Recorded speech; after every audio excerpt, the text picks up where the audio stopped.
Les médecins jugés une nouvelle fois en partie responsables de la faillite du système de santé polynésien.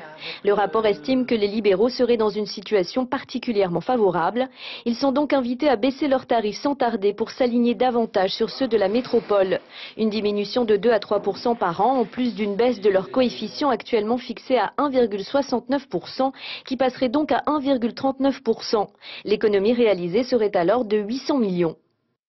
Moi, je veux bien baisser le coefficient, mais il faut baisser le coefficient des pièces détachées automobiles, qui est à 500, 600, 700, 800%. Vous avez tous une voiture, vous savez très bien que les pièces détachées sont trop chères. Je veux bien baisser le coefficient de Mana. Votre connexion Internet est horriblement chère et ne fonctionne jamais. Alors, on baissera quand les autres baisseront.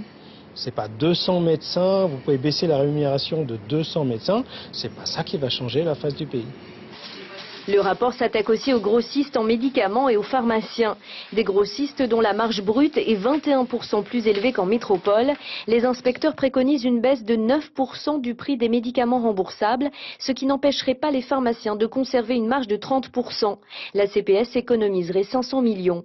Les médecins hospitaliers n'échappent pas aux calculs financiers. Le rapport encourage d'abord le pays à réorganiser les hôpitaux périphériques autour des services d'urgence et la direction de l'hôpital a étudié attentivement la productivité de ces médecins.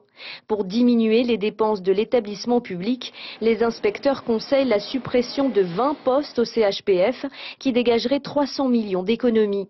Même chose du côté de la rémunération des gardes et des astreintes qui seraient anormalement élevées pour atteindre un coût de 830 millions par an. Une réorganisation générerait 225 millions d'économies en théorie.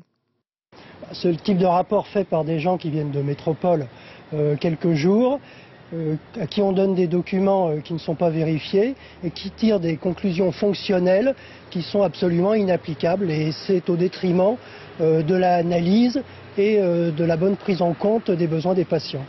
Reste à savoir si le gouvernement laissera un rapport comptable hors contexte, priver les Polynésiens de soins de qualité.